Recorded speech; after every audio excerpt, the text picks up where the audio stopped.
que les gens voient qu'il a changé. À la maison, tu pouvais être dit à votre mari que ton mari découvre que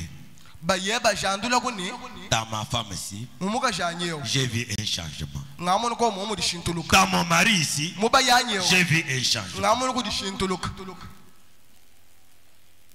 C'est comme je prêchais quelque part. Amen. Amen. Parce qu'il y a les gens qui ont des désirs. J'ai formé une ligne de prière. J'ai dit que tout le monde prononce son désir. Parce que je prêchais sur faites-les sortir de l'histoire.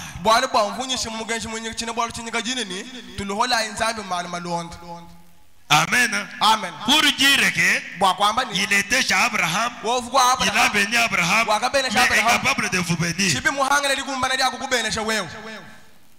Il avait guéri tel, il avait fait ceci et cela, mais devant vous, il devient incapable. Une maman est venue. Ton grand désir c'est quoi, maman? Pasteur, mon mari vole pas mal.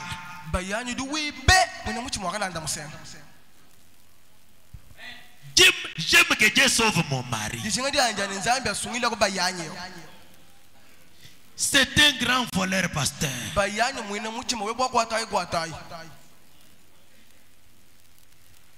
Et j'ai compris quand elle a dit cela. Voilà la femme qui aime son mari. Il ne l'aime pas seulement dans ce monde, mais il aime que quand il y aura l'avenir, quand nous traverserons le Jourdain, elle aimera voir son mari à côté d'elle. Pas celle que nous avons aujourd'hui. Même si son mari a des grands fétiches, on lui dit,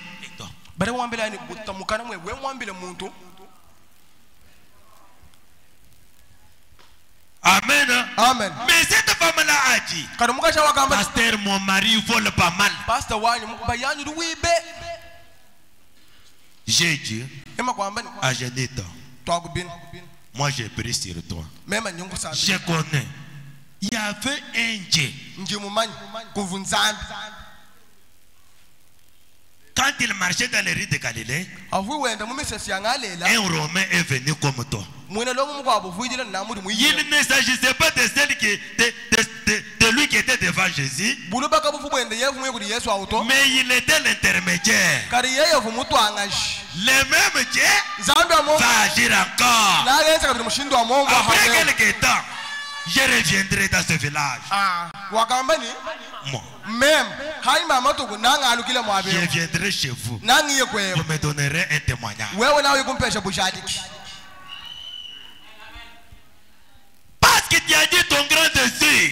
Que Dieu sauve ton mari. Parce que c'est un voleur.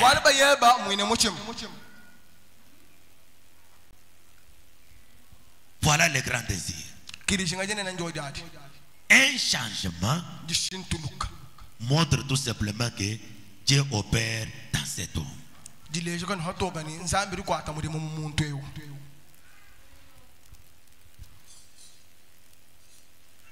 Non, comme je suis malade, je pars chez les gens, je vois qu'ils ont des colonnes de feu imminentes.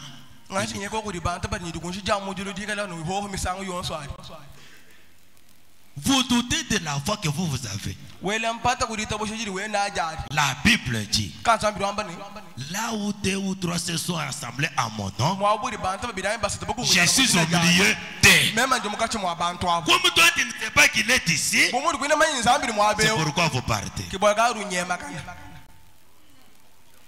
Mais avec le troisième pôle, la parole vous dit, là où vous êtes, si vous avez la foi, croyez tout simplement.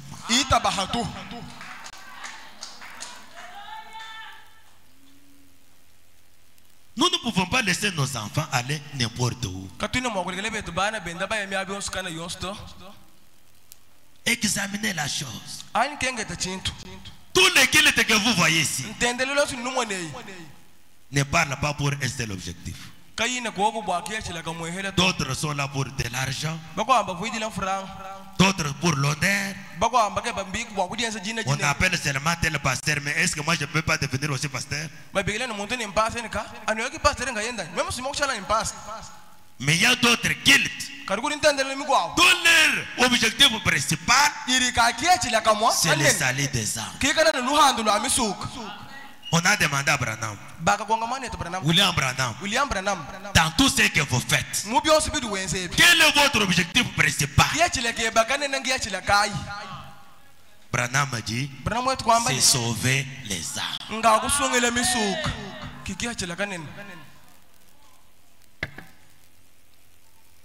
Les images de Christ.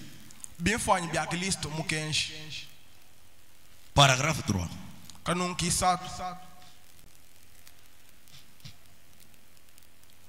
Dernièrement, nous parlions devant les hommes d'affaires.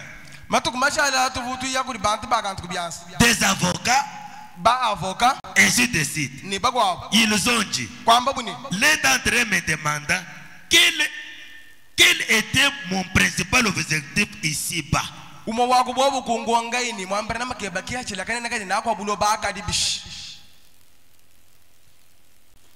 J'ai répondu, j'en ai un. Et il dit, qu'est-il? J'ai dit, sauver des âmes à Christ.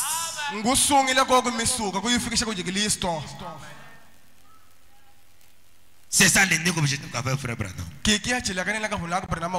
Non, Branham. Vous pouvez devenir riche. Devenir riche. Branham a dit, cela n'est pas mon objectif. Tu vois là où tu te mets. Je te donne une parcelle bien clôturée. Branham a dit, je suis un homme qu'on fréquente presque tout le temps. Je ne peux jamais avoir une résidence qui, pour arriver chez moi, il faut demander l'audience. Non.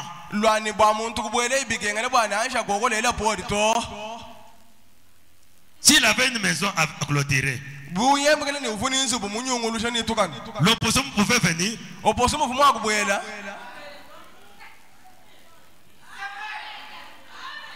Amen. Amen. Branham a dit, mon objectif principal, c'est sauver les âmes.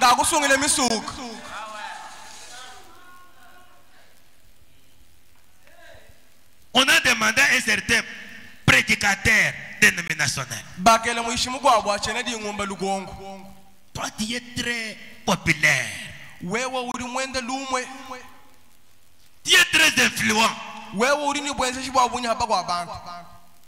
Je te demande, postuler. Nous allons te lire comme président de la République. L'homme a regardé. D'ici bas ou bien d'en haut. Qui était avec vos histoires là?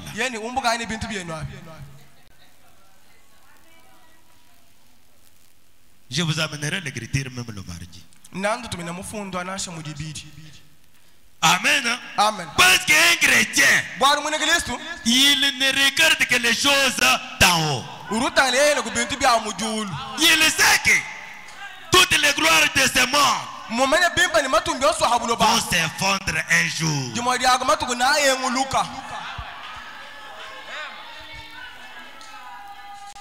Mais notre jour va venir où moi ici, je serai assis sur un trône.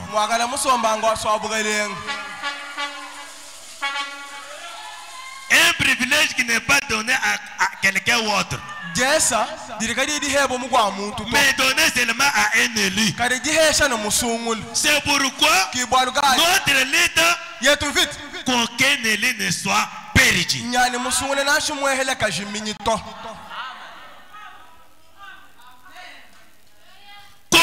Élie, diable a envoyé des puissances avec des prodiges et des miracles. Qu'ils séduisent les autres par les Élie.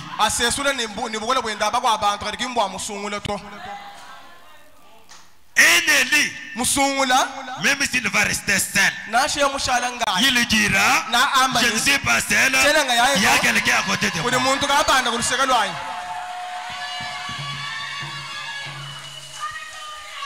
Non, on t'appelle dans un coin la nuit,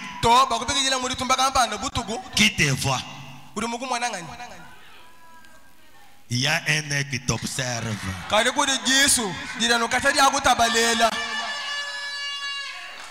C'est pourquoi, bien aimé, le thème principal, la mission qu'a William Branham, son objectif principal, c'est sauver les âmes.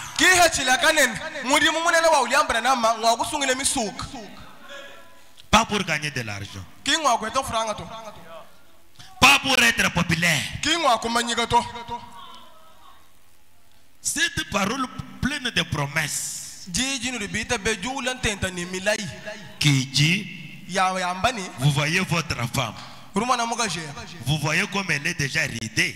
Je te promets, un jour elle redeviendra dans le même état lorsque vous l'aviez épousée, et vous resterez dans cet état là pour toujours.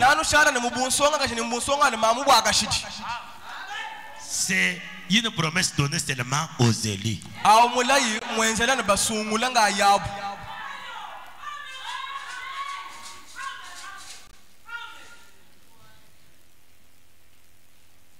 Amen. Amen. L'idée que nous adorons a quelque chose dont vous cherchez là. Ne vous en faites pas.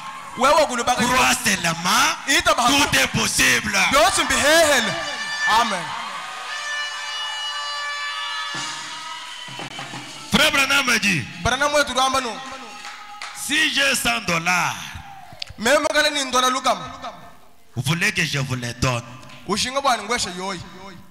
Est-ce que vous pouvez crier avant que je vous les donne?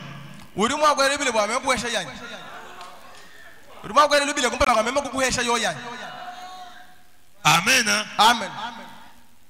Ça, il faut que vous demandez. Demandez, Dieu va vous donner. Il en a. Amen. Amen. Dieu a ce dont vous cherchez là.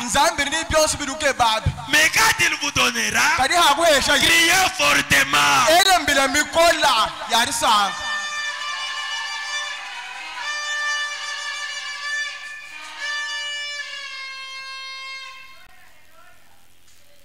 La foi, c'est notre victoire.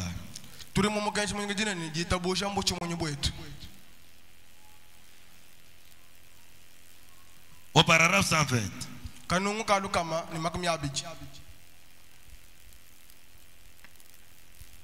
Il dit, si vous venez me voir et que je sois à mesure de vous donner cela, et que vous disiez, Frère Branham, j'ai besoin de $100, vous deviendrez très respectueux et direz, Frère Branham, j'ai extrêmement besoin de $100. Et vous savez que j'ai $100 dans ma poche. Et vous croyez que sur base, en agissant sur ma compassion,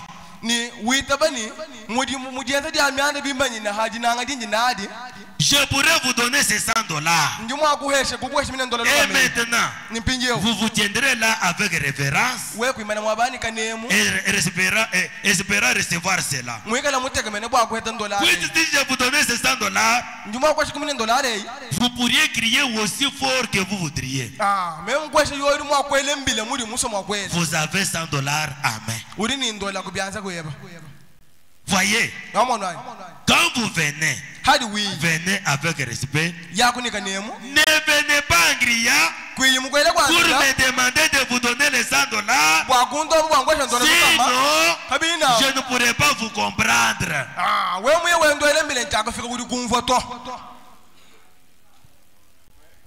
On prêche. Vous savez que des fois, il y a des dérangeurs. Il n'a pas encore écouté ce qu'on a dit.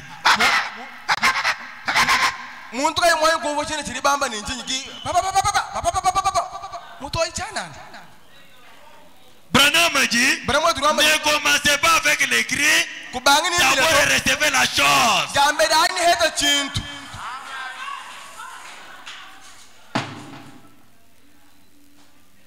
Il dit, sinon je ne pourrais pas vous comprendre.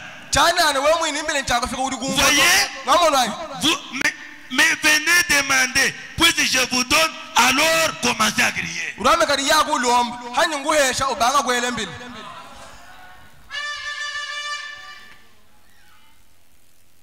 Vous, peut-être, ce qu'on prêche touche le cœur de votre frère.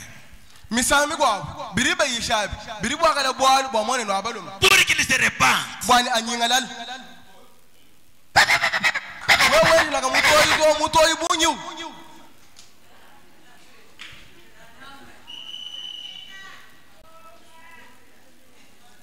Amen.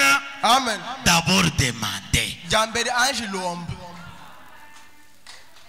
Quand vous aurez la chose, criez. Ne vous réjouissez pas avant d'avoir le salut.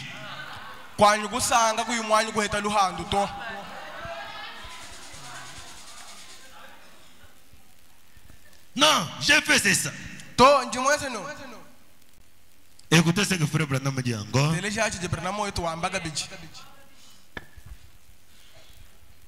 Et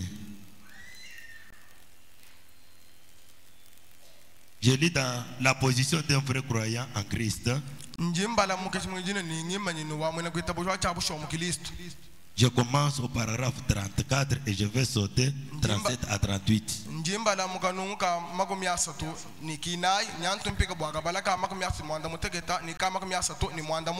Est-ce que vous croyez en Frère Branham? Comme Jésus disait, croyez en Dieu, croyez-moi aussi. Frère Branham a dit,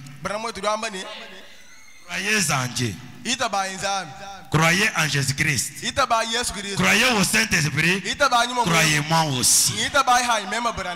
C'est pourquoi je le crois aussi. Est-ce que vous le croyez aussi? Écoutez ce qu'il dit.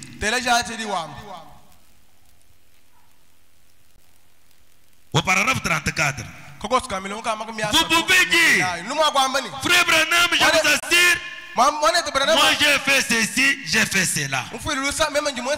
Cependant, je sais que je l'ai reçu parce que je peux prier pour les malades et ils sont guéris.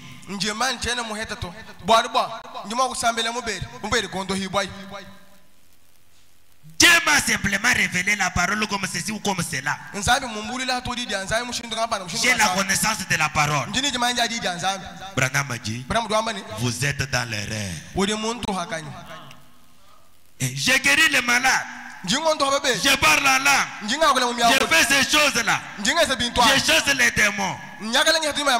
Jésus a dit, plusieurs viendront en moi en ce jour-là avec cette même histoire. Vous comprenez ce que nous craignons? J'étais parti chez telle sœur, j'ai prié, Dieu l'a guéri. Est-ce que j'ai déjà la chose principale?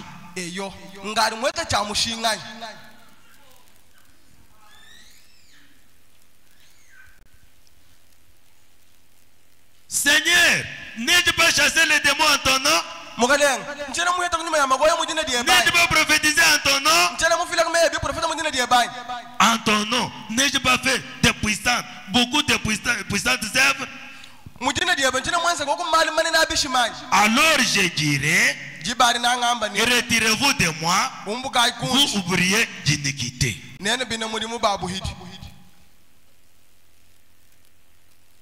J'ai cherché le terme iniquité.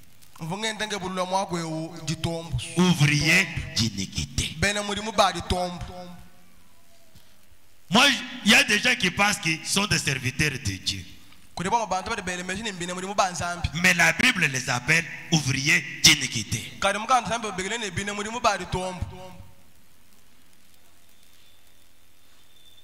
Parce que nous pouvons nous glorifier comme des serviteurs de Dieu. Rentre en vous-même. Vous êtes serviteur de Dieu ou bien d'iniquité? Je reviendrai là-bas.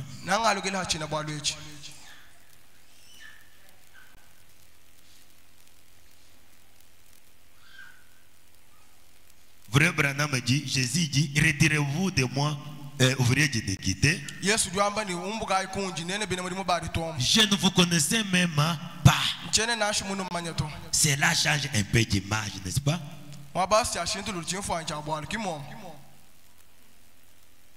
Et au paragraphe 37,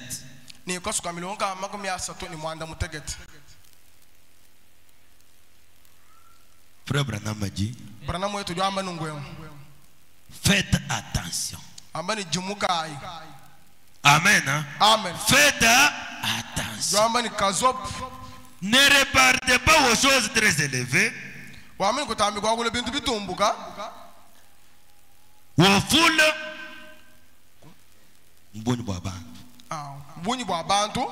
Ne regardez pas aux grandes démonstrations.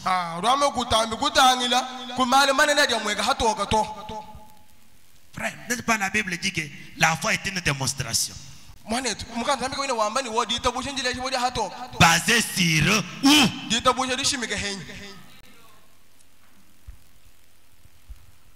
D'autres sont allés prendre des puissances démoniaques. Dans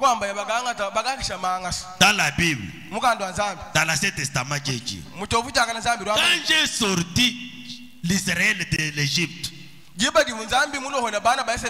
que j'avais à côté de moi un Dieu étranger?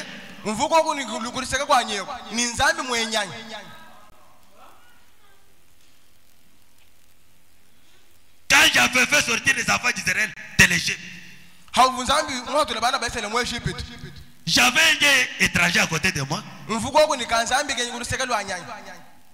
Non. Pour être baptisé et retourner seulement à Canaan.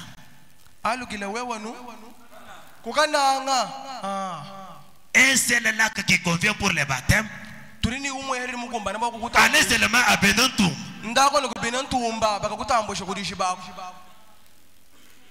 Mais il y a un chrétien qui a dit, mais voici l'eau. Mais qu'est-ce qui m'empêche? Un chrétien, là où il se tient, c'est Dieu dans la forme humaine. Tout ce que Dieu pouvait faire à l'immédiat, lui le fait. Non, à rentrer, que je rentre à la maison d'abord, je vais revenir. Pour rentrer pour aller faire quoi? Pour adorer votre Dieu étranger.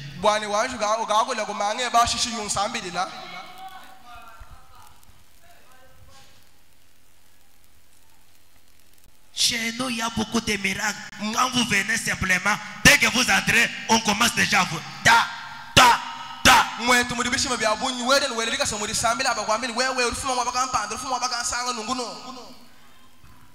Branham dit,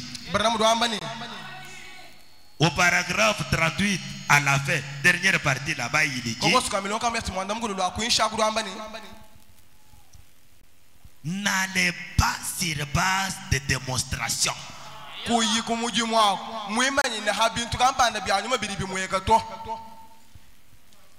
Voyez chez nous.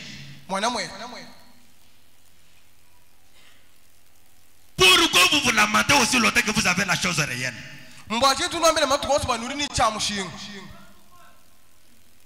Branham a dit, si vous voulez y aller, regardez d'abord la manifestation des fruits de l'esprit. Les fruits de l'esprit, c'est l'amour, la joie, la paix, la longanimité. Tous les 9 dons de l'esprit là-bas. Non, venez chez nous. Un homme qui n'est pas basé sur la parole de Dieu. Un pasteur polygame avec des femmes divorcées. Et pourtant la Bible dit, celui qui épouse une femme répudiée commet adultère. Lui a que l'écriture qui l'encourage. Attention. J'ai vu le diable tomber comme l'éclair.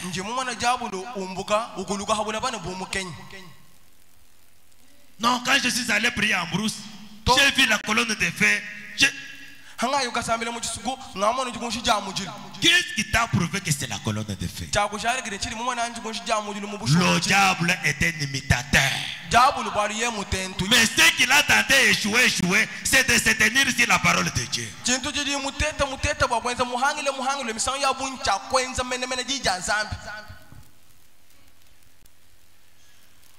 Il fuit la parole de Dieu. Même tout enfant de Dieu qui garde la parole de Dieu,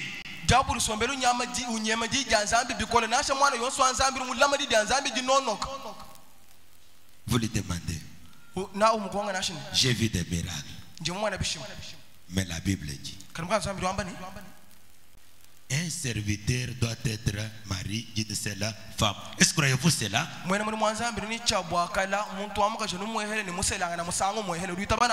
Paul dit, je l'ai dit. Si nous-mêmes, ou bien un autre ange vient du ciel, vous annoncez notre évangile qui s'écarte de celui que vous avez reçu, qu'il soit maudit. Mais toi, un pasteur avec des femmes divorcées,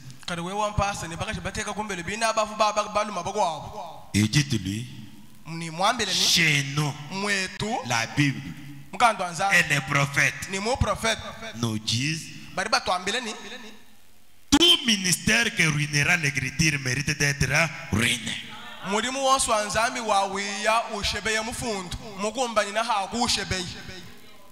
Mujimu wanzambi uji bashebeye kujimufundu.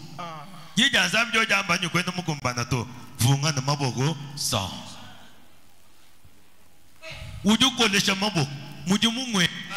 Na shujijanga bani bagwambile nyi ouvrier jindekite.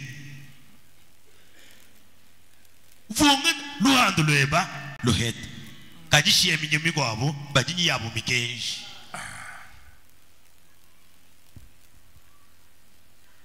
Amen. Amen. C'est pourquoi mes chers frères, ne soyez pas, ne tournez pas les regards sur n'importe quelle sorte de guide. Son message a une puissance pour vous racheter. Amen. Amen. Son message, c'est la dernière occasion que Dieu a donnée à l'humanité. Je vous dis une chose, son message relève même les défis qui se trouvent dans la Bible. La Bible dit, c'est lui qui écoute mes paroles et qui croit à celui qui m'a envoyé à la vie. Écoutez et croire. Un jour, Frère Branham a parlé de Daniel Kiri. Quelqu'un qui n'avait pas même le nom dans les livres, mais qui servait Dieu, qui croyait en Dieu. Mais Dieu agirait à Dieu. Je ne chasserai pas personne qui viendra à moi.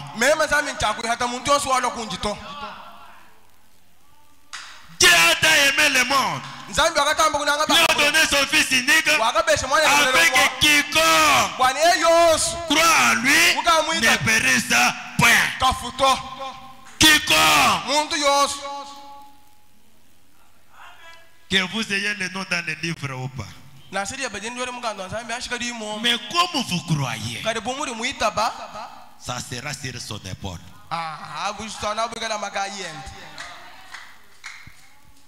Daniel Guiri a servi Dieu plusieurs années.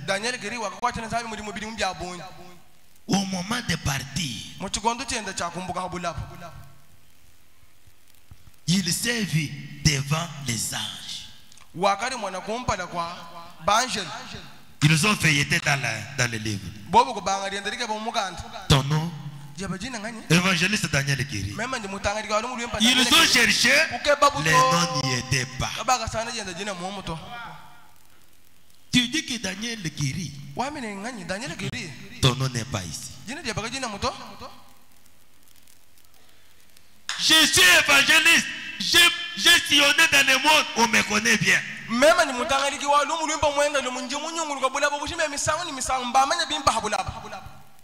pourquoi ton nom n'est pas ici? Comme du début du rouleau jusqu'à la fin du rouleau, ton nom ne figure pas. Va au trône blanc. Va plaider ta cause. Daniel avança.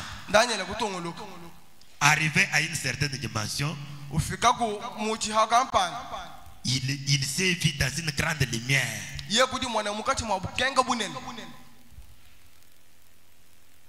La voix est sortie. Daniel, étais-tu parfait sur la terre?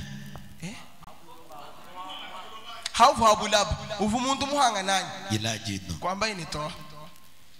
Daniel, tu n'avais pas volé les biens d'autrui quand tu étais sur la terre? J'avais volé. Daniel, tu n'avais pas convoité les femmes d'autrui? J'avais convoité. Daniel, est-ce que tu étais sincère? Je n'étais pas sincère. Il y eut un petit moment de silence. Branham dit, il s'attendait à ce qu'on prononce sa sentence.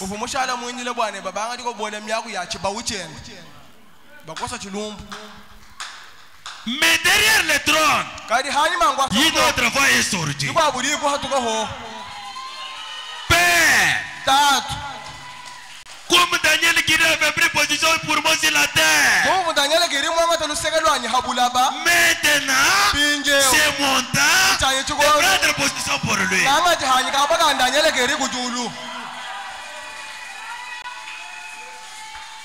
Quelqu'un qui n'avait pas le nom dans le livre, mais comme il croyait, comme il servait le Seigneur, quelqu'un a pris position pour lui.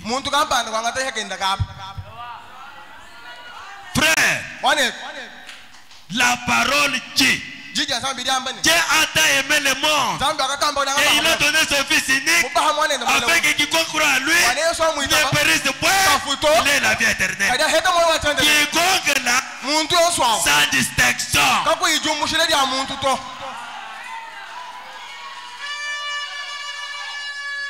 C'est pourquoi la fête au ciel, c'est lorsqu'un pécheur prenne la décision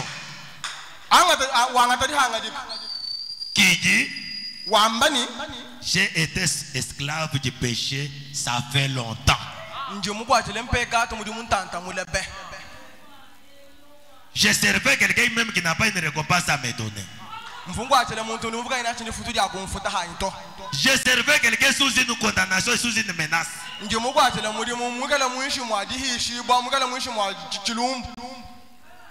Si mon serviteur, si mon maître est sous une condamnation, mais moi,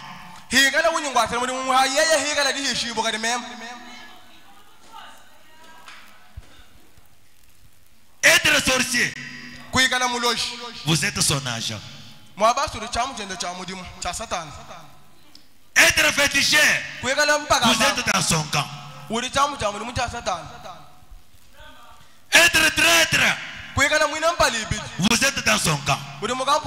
Vous travaillez pour ce maître-là. Et avez-vous déjà vu sa récompense?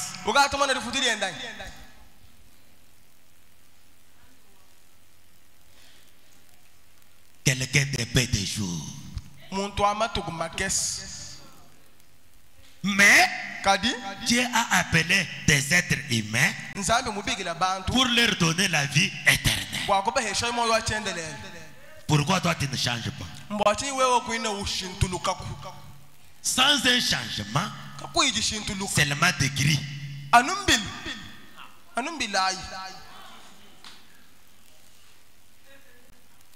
Sans un changement, pourquoi vous criez au lieu de pleurer?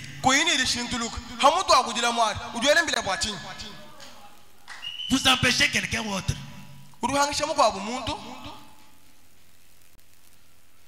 Parce que la Bible dit, c'est lui qui écoute mes paroles.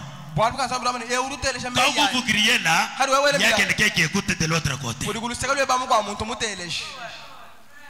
Soit vous l'empêchez.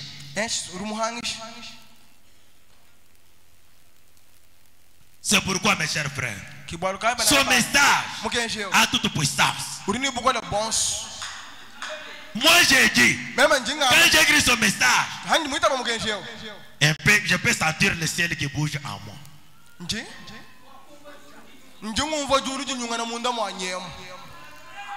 Amen. Amen. Amen. Comme vous êtes fils et filles de Dieu, c'est Dieu qui marche sur la terre. Dieu en pantalon, Dieu en camisole. Ne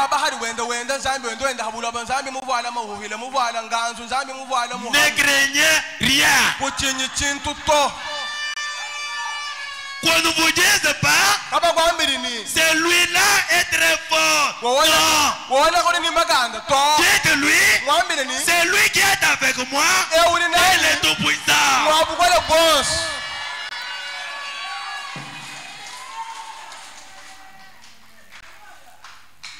Quand vous allez là-bas, parce que vous avez l'amnésie, vous ne vous connaissez pas. Un fils de Dieu, c'est Dieu sur la terre. Même vous qui êtes là, il fallait qu'on vous craigne.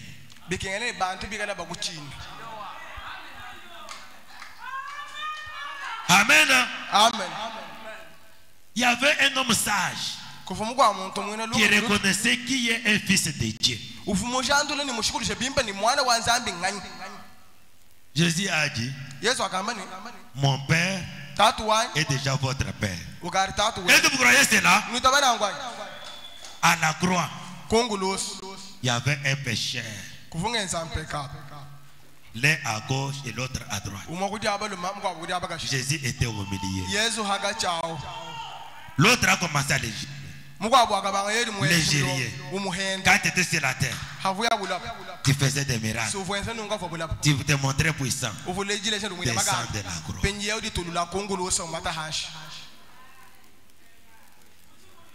L'autre a dit, toi, insensé. Nous sommes différents de cet homme. Nous, ce que nous avons reçu, c'est correspondant à ce que nous avons fait. Mais lui, c'est par jalousie que vous le voyez ici. Il a dit, quand tu seras dans le royaume de ton père, tu te souviendras de moi. La Bible dit, petits enfants, Dieu a jugé bon de vous donner le royaume. Est-ce que vous croyez que vous êtes les enfants du royaume? Est-ce que vous savez que un jour vous jugerez la terre? Mais un homme sage, quand il vous regarde, il commence à vous demander pardon. Qu'il vous dise, quand votre jour viendra, il te souviendra de moi. Mais il faut être réellement fils ou fille de Dieu.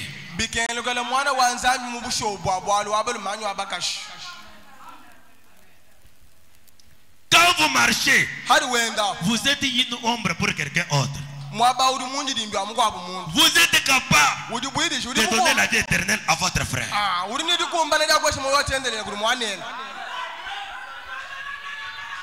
Si l'église connaîtra sa position, Frère Branham me dit, quand l'église reconnaîtra sa position, le millénium va commencer.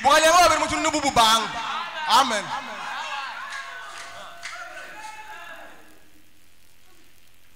Parce que nous voulons imiter le monde. Convoiter ce que le monde possède. Entrer dans le titre que le monde possède. Oubliez que moi, un jour, je serai tel. Le pécheur à la croix a reconnu. Quand tu reviendras dans ton royaume, tu te souviendras de moi. Et la Bible nous dit, ne savez-vous pas que les saints jugeront la terre? Pas seulement la terre, même les anges déchus.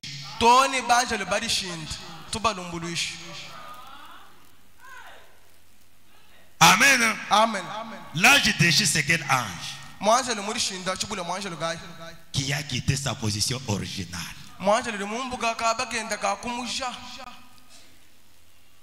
Ils étaient dans la présence de Dieu. Ils étaient revêtus de la gloire. Mais un jour, ils se sont enorgueillis.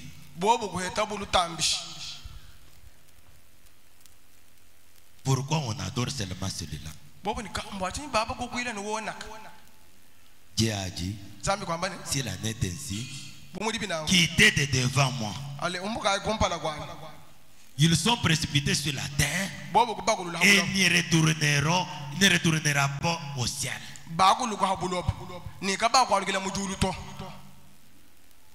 Ils ne retourneront pas. Pourquoi? Ils ont refusé de rester dans la parole. Ils ont refusé de rester dans la présence de Dieu. Ils sont venus pour qu'ils soient adorés, qu'ils aient des honneurs, mais à la fin, ils seront jugés. L'ange déchu. Quelqu'un qui quitte sa position d'être fils ou fille de Dieu. C'est un ange aussi déchu.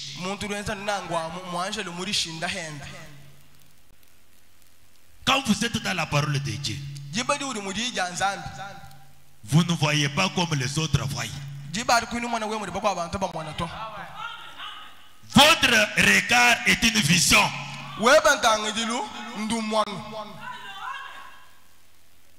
Amen. Amen. Le regard d'un enfant de Dieu. Vision. Est-ce que vous croyez cela? C'est pourquoi, mes bien-aimés, vous devez tout faire pour que Dieu vous transforme. Ne vous contentez pas que j'ai crié, j'ai chassé des démons, j'ai fait cela. D'abord, cherchez que Dieu vous a déjà sauvé.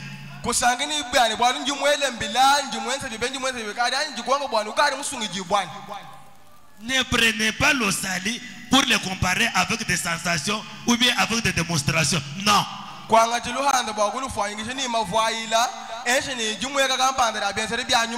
Jean était venu. N'avait pas fait même un miracle. Mais quand il présente la parole de Dieu, quand il parle de Jésus-Christ, vérité sur vérité. Jésus est venu dire, parmi tous les gens qui sont vêtus, pour tous les hommes nés d'une femme, rien de comparable à Jean. Quelqu'un qui n'a fait même pas un miracle. Mais qui se tenait sur les essieux du Seigneur. Ma soeur, si vous vous tenez sur les essieux du Seigneur, le diable va fuir. Les démons vont vous libérer.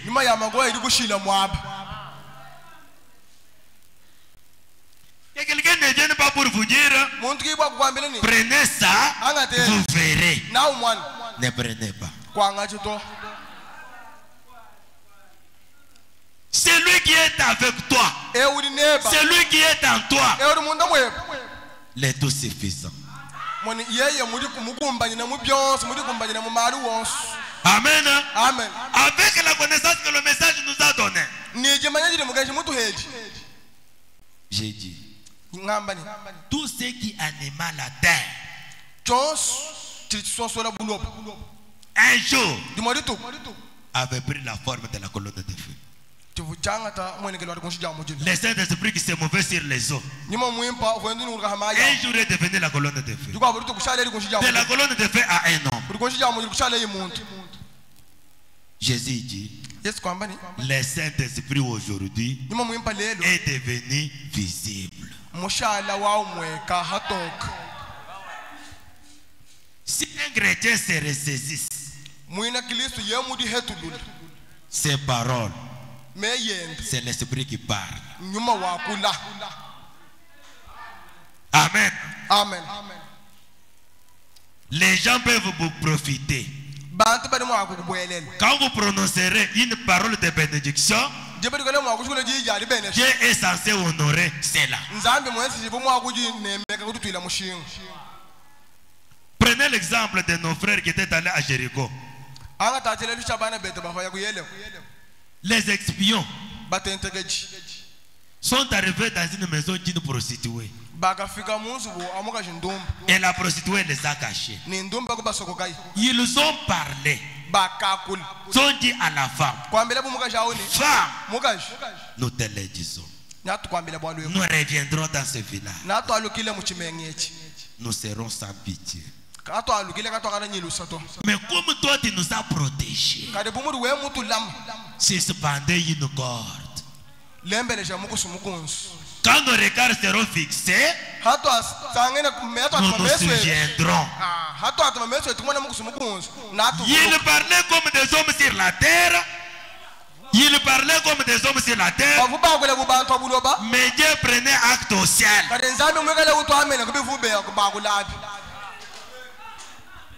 Amen. Amen. Quand un fils de Dieu part, un homme sauvé part, Dieu au ciel prend l'acte.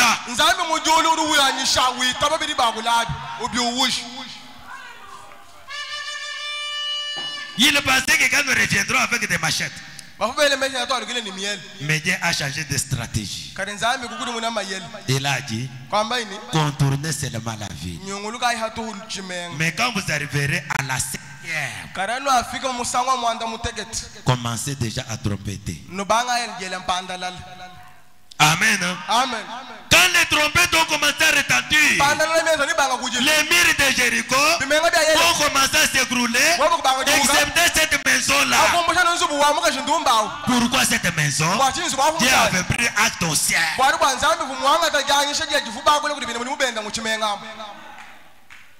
Un fils de Dieu, son langage, c'est Dieu qui parle.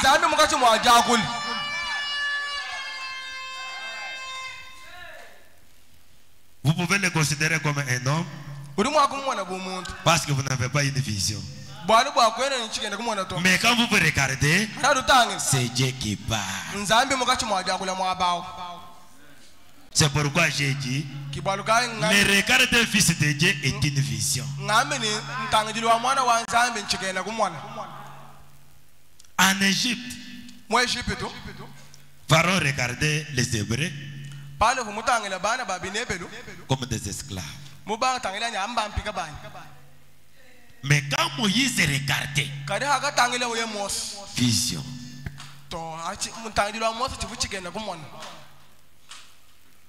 Amen. Amen. C'est pourquoi je vous ai dit, ayez une vision. Vous regardez un homme qui vient. Et retournez dans la Bible. Et dans le message, dites que Branham a dit. Branham a dit, aujourd'hui, Dieu a quitté les trônes, il est devenu Michel. Zambi kosha makana. When do you mujil sanu mamlo muntu mamlo ba fa makana ni eto tulanda hatu ni togwe. Bansanga na wanyu muka Johanna makana. On trouve ma femme en train de vendre les braises. Et pourtant, Dieu est descendu, est devenu homme pour voir ce que les hommes font. Il dit, ils ne me reconnaîtront pas.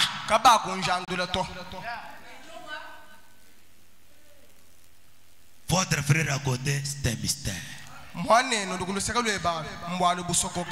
le regardez simplement parce que vous le connaissez.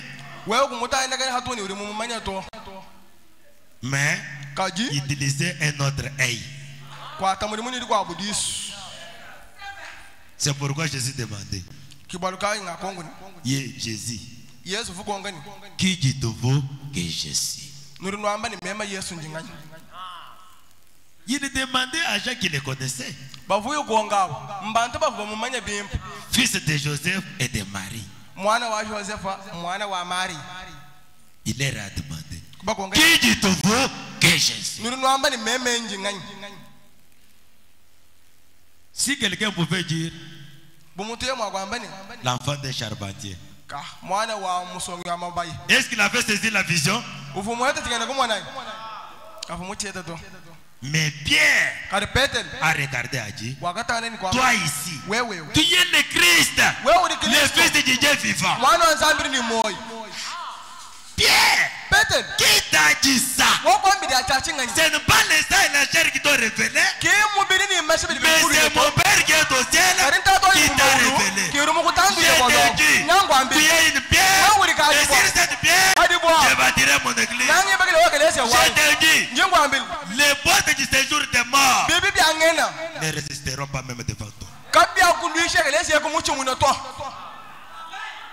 Suite à quoi? Vision. Qui dites-vous que je suis? Amen. Amen. C'est pourquoi les enfants de Malachie 4, s'ils devraient retrouver cette identité-là, et reconnaître que nous ici, nous sommes la manifestation de la parole de faite chair du temps du soir.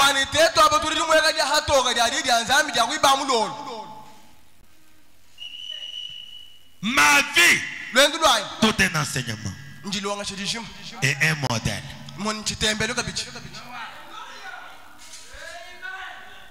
Une fois que vous deviendrez ainsi, ces mondes reconnaîtront que sur cette terre, il y a les enfants de Dieu. C'est pourquoi Paul a dit aux Romains, toute la nature soupire, gémisse pour voir la manifestation des enfants de Dieu. Amen. Hein? Amen. Non, moi je suis fils de Dieu. La nuit avec ma femme, karatéka. La poule se met au coin et me regarde.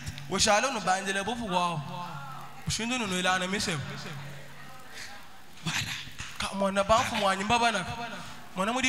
Un coq qui était allé pour se reposer.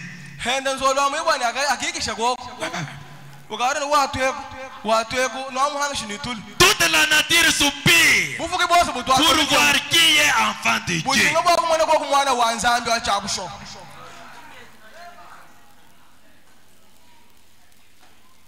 Des fois, on dit que les murs ont des oreilles. Est-ce que vous croyez cela? Toutes vos paroles sont enregistrées. Même dans des brousses, c'est enregistré. Pourquoi vous n'êtes pas seul? Amen. Hein? Amen. Vous n'êtes pas seul. Il y a les Écritures qui prouvent ce que vous êtes. La Bible dit, l'ange de l'Éternel campe autour de ceux qui craignent son nom.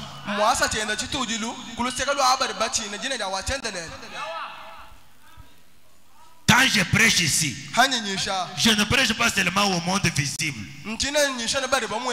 Frère Branham dit, je prêche et au monde aussi invisible. Est-ce que vous croyez cela? Un jour, à la résurrection de Jésus-Christ, les femmes sont allées à la tombe,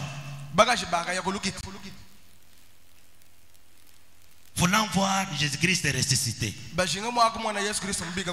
Les anges les ont demandé, qui cherchez-vous? Vous cherchez les vivants parmi les morts? Il n'est point ici. Souvenez-vous de ce qu'il vous avait dit. Quand il disait là, les anges étaient où?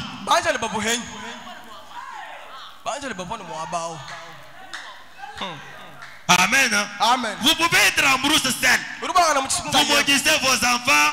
Vous parlez à mal de votre mari. Vous parlez à mal de votre femme. Parlez. Sachez que c'est enregistré.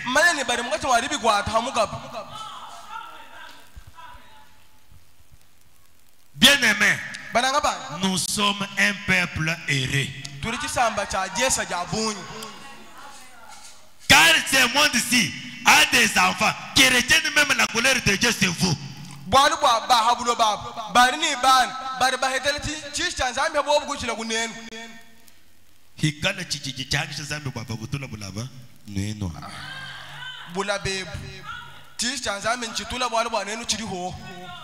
Amen. Amen.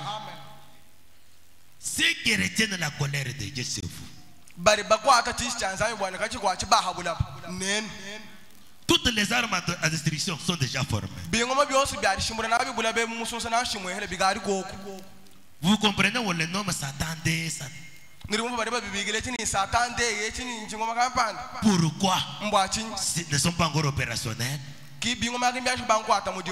C'est parce que le sang de Jésus est encore sur la terre. Cherchant qui peut venir profiter de l'occasion même dans la dernière minute.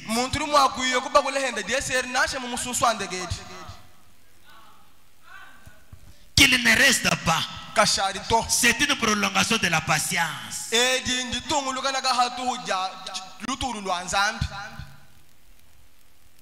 L'état n'est plus encore. Tout est déjà terminé. Ce qui ne reste que le départ de l'épouse. Pourquoi vous vous confiez toujours dans les choses du monde? Devenir tel du monde. Frère Branham a dit, même quand on vient avec des enfants, quand je prie pour les enfants, je n'ai jamais dit cet enfant deviendra président de la Maison Blanche. Mais j'ai toujours dit qu'il devient un serviteur de Dieu.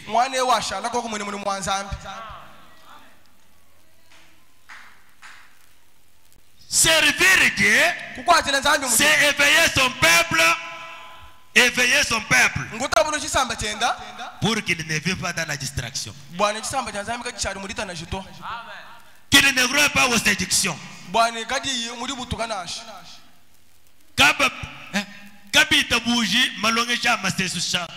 Qu'il ne croit pas aux séducteurs. Chez nous, il y a des miracles sur miracles. Les grands miracles, c'est le salut. Les anges au ciel, quand ils voient un pécheur qui se répand, Il y a une fête au ciel.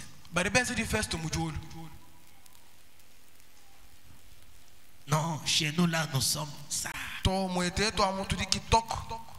Êtes-vous déjà sauvé? Votre nature est déjà changée. Si vous êtes une femme, êtes-vous soumise à la maison?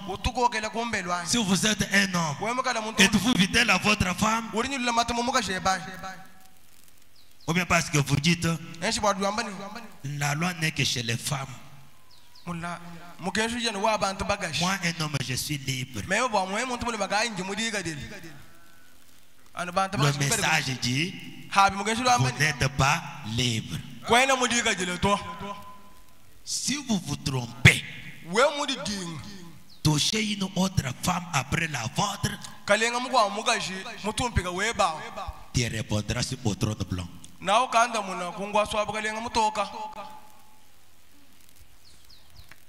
Si tu vas toucher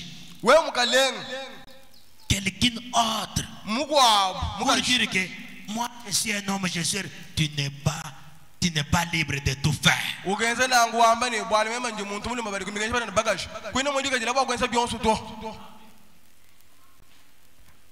C'est pourquoi, mes bien-aimés, vous devez retourner en vous-même. Le grand miracle, c'est votre conversion. Le grand miracle, c'est votre changement. Une nouvelle naissance. Jésus a dit, si un homme n'est né de nouveau, il ne verra jamais le royaume des cieux. Il n'a pas dit, si quelqu'un ne fait pas de miracle, il n'ira pas au ciel. Non, il a dit, si quelqu'un est né de nouveau, il ne verra pas le royaume des cieux.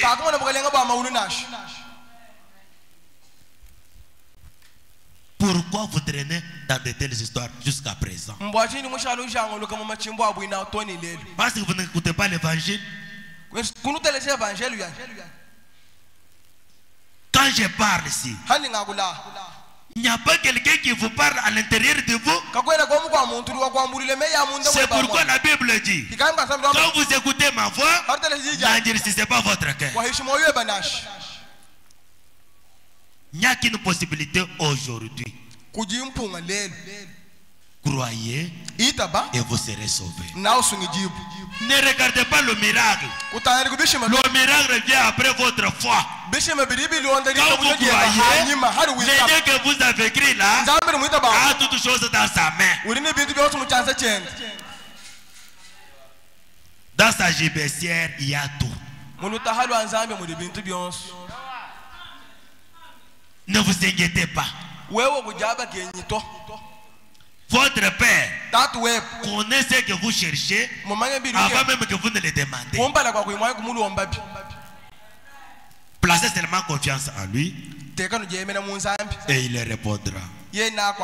Que le Seigneur vous bénisse.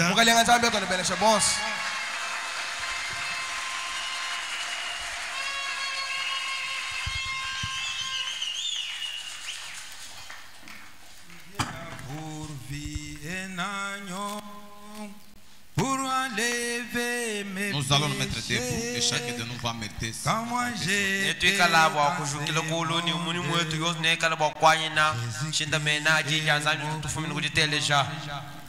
Dieu a pourvu un agneau pour enlever mes péchés.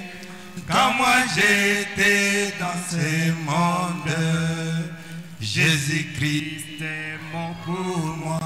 Oh, aie pitié de moi. Jésus, Jésus, Fils de Dieu, enlève de mon cœur toute incrédulité. Oh, aie pitié de moi. Jésus, Jésus, Fils de Dieu, enlève de mon cœur toute incrédulité. Je te promets, Bartimée, un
J'invite l'honorable Ezekiel Kalanda qui vienne prier pour les tous les offrandes.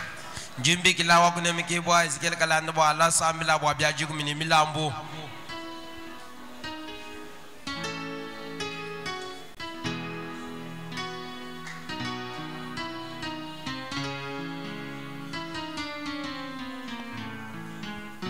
Sambila mukokeshi nsambi munena nsambi wa marakinai tulitukwanisha tukutumbisha mfumo waluji nsambi wa nkemenu munda mwalindemu nsambi wa mchulu bamana kutereje mumwa mwali jeba bubuli mututandira mchikondo chini uliwe wanyisha mwa kusomba munda mwa bantu ulimwa kula munda mwa muntu mwa bewu watete kumona mushindo kumva chiri mukalo twambila utumbishi bo benishi bo Seigneur notre Père nzambi wa mujulu bamana kutereje jiyedi mukarenga Yesu chishima chinena chiri mutunoshe musangweu nkwakijile luhandu hari ufikisha muntu kuluhandu kichishima chinena echi mbwalu bwakashondu bunena muchikondo echi chiri mala mavula nzambi wa mujulu ade tuta bantu kumesu